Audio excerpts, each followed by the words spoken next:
What if the most powerful thing you could add to your vegetable garden right now wasn't a fertilizer, a spray, or an expensive soil amendment, but a flower? 10 specific flowers that ancient civilizations deliberately planted alongside their food crops. Flowers that lure pests away, call in beneficial insects, and repair your soil from the inside out. Every single one of them, you can eat. Ancient gardeners never separated flowers from vegetables. The Egyptians, the Romans, the Chinese. Their gardens were unified. Everything had a purpose. Everything had a partner. Today, we bring 10 of those partners back. Starting with the one that is so effective at companion planting, it practically does the work for you. What's the single most destructive pest in home vegetable gardens? Aphids. Here's where Nasturtium enters. It's what ecologists call a trap crop. Its scent is so irresistible to aphids that they will genuinely abandon your tomatoes, beans, and peppers just to swarm it. And while they do, ladybugs and parasitic wasps arrive, drawn by the visible feast. They don't just clean up the nasturtium, they patrol your entire garden. Nasturtium lures the enemy, calls in the cavalry, survives to do it again. That's not a flower, that's a military strategy. The peppery flowers are completely edible. Toss them into salads, press them into compound butter. They taste like mild watercress, floral, slightly spicy, genuinely delicious. Most gardeners have never heard the word nematode. Root-knot nematodes are living in your soil right now, attacking plant roots underground, causing yellowing, wilting, and poor production with no visible cause. Enter Calendula. It releases a compound through its roots that is measurably toxic to root-knot nematodes. Planted as a border, and within 1 to 2 seasons, nematode populations visibly decline. This is in the agricultural literature, not folklore. Calendula also attracts hoverflies. Their larvae consume hundreds of aphid eggs before ever reaching maturity. The flowers are slightly bitter, beautifully golden, edible in teas, infused oils, and healing salves. Ancient Mediterranean healers used them for wound care and inflammation for thousands of years. Ancient Persian gardeners placed their most fragrant plants at the boundary of their food gardens, like pillars of an invisible wall. Not decoration, defense. Lavender's scent is profoundly disorienting to almost every common garden pest. Whiteflies avoid it. Moths that would otherwise lay eggs on your brassicas will not cross a lavender border. Fleas, gnats, cabbage loopers, they find lavender offensive in a way that seems almost personal. Because lavender blooms early, it's providing protection from spring, exactly when your seedlings are most vulnerable. Planted at the corners of your vegetable beds, 4 plants, 4 corners, not scattered, anchored, like you are declaring this space a sanctuary. The flowers are edible, extraordinary in baked goods, infused honeys, and lemonade. Use them sparingly. Lavender is powerful. Ancient German gardeners gave chamomile a nickname, Alyssum. It means, roughly, capable of anything. Once you understand what it does in a garden, that stops sounding like poetry and starts sounding like a scientific assessment. Chamomile improves the growth of almost everything planted near it. Brassicas become more robust. Onions develop stronger, more complex flavors. Cucumbers produce more consistently. Research confirms chamomile releases calcium into the soil through its roots and attracts the same beneficial insects we've already seen with calendula and lavender. You're not planting a flower, you're planting a soil builder, a pollinator magnet, and a physician, all on one stem.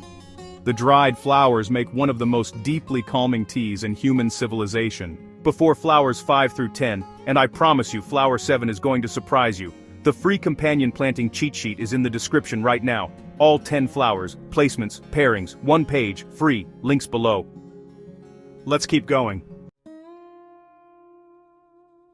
Sweet Alyssum, small name, serious function. Its tiny flowers release a honey-like fragrance that's irresistible to ground beetles, parasitic wasps, and hoverflies. Ground beetles are nocturnal hunters. While you sleep, they're actively patrolling the base of every plant in your garden, hunting slugs, caterpillar eggs, and soil-dwelling aphids. They are your garden's night watch, and Sweet Alyssum recruits them specifically. Its flowers grow right at ground level, exactly where beetles forage, planted as a living carpet between your vegetables. It suppresses weeds, retains soil moisture, and fills your garden with a fragrance that makes the whole space feel like a healing sanctuary.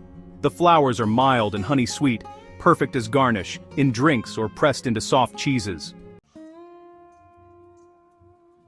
If you grow pole beans or cucumbers, you already know the problem. They vine, sprawl, and rot on the ground before harvest. Sunflowers solve this literally. Beans climb them naturally. The broad stem is perfect for tendrils to grip. Their large leaves shade the soil, retaining moisture, for shallow-rooted crops like lettuce that would otherwise bolt in summer heat. At peak bloom, a sunflower head contains up to 1,000 individual florets, 1,000 landing pads for pollinators. One sunflower at the center of your vegetable bed measurably increases pollination rates for everything around it. The seeds are edible raw or roasted. The petals, slightly nutty, stunning in salads. Medieval European gardeners noticed something when they planted borage alongside tomatoes. The tomatoes grew bigger, stronger, more disease-resistant. Why? Borage is a pollinator magnet unlike almost anything else in the garden. Its brilliant blue star-shaped flowers bloom continuously through summer, drawing bees in extraordinary numbers. But borage also deters one of the most destructive tomato pests, the hornworm, that enormous camouflaged caterpillar that can strip an entire plant overnight. Borage contains compounds hornworms find deeply offensive. They stay away. Pollinator magnet, hornworm deterrent, active tomato protector, and those star-shaped blue flowers. They taste exactly like cucumber, stunning in drinks and salads. In the botanical knowledge of the plains, where Echinacea grew wild across North America, this plant was called the medicine plant, not a medicine plant, the medicine plant. Native American healers used it for infections, wounds, and immune support. Modern peer-reviewed research has since confirmed its immune-modulating properties. In your garden, Echinacea planted near tomatoes and peppers attracts monarch butterflies, native bees, and goldfinches. Its root compounds appear to stimulate microbial activity in surrounding soil, priming neighboring plants' own immune responses. The petals are edible, mild, slightly spicy. The seed heads feed birds through winter, giving your garden a living role in the ecosystem long after the last harvest. Here's what most gardeners never learn about marigolds. Beneath that cheerful exterior is a chemical warfare specialist. Tagetes, the true marigold, releases a compound from its roots called alpha-terthionyl. It's a natural nematicide. It moves through the soil and quietly eliminates the microscopic parasites destroying root systems from the inside out. Above ground, the story is just as powerful. That scent, distinctive, slightly sharp, almost resinous, is a navigational nightmare for whiteflies, aphids, and thrips. They simply don't land where marigolds grow. Your entire garden becomes harder to find, planted at the border of your vegetable beds, working above and below ground simultaneously. The petals are edible, lightly citrusy, gently peppery, extraordinary scattered over salads or steeped into golden tea. No flower carries more weight, symbolic and practical, than the rose, and most vegetable gardeners never think to grow one. That is a mistake worth correcting. Here is the companion planting secret. Roses and garlic are one of the most powerful pairings in the entire garden. Garlic, planted at the base of rose bushes, repels aphids, black spot fungus, and Japanese beetles, three of the rose's most persistent adversaries. In return, the rose draws pollinators to every plant in the surrounding area. Ancient Persian gardeners placed roses at the corners of their food gardens, not as decoration, but as guardians. The petals are edible and have been since antiquity. Rose water, rose hip tea, rose petal jam, rose-infused honey. The culinary tradition is vast, fragrant, and deeply satisfying.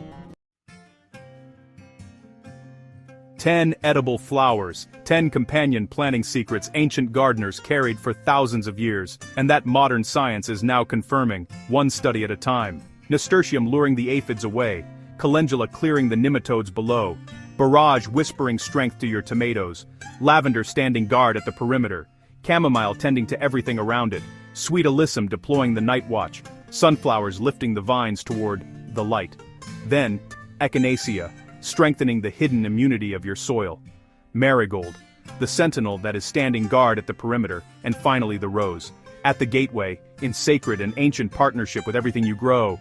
What would it feel like to walk into a garden where every flower was intentional, where every bloom was working in harmony with every vegetable beside it, protecting it, feeding it, calling in its natural allies? Before you go, I provide the free companion planting cheat sheet for all 10 flowers, their placements, and their pairings in one page. Find the link in the description below. Don't forget to like and subscribe to Green Life Zen for more science-backed gardening guides. Go plant something wild. Thanks for watching, and I'll see you in the next video.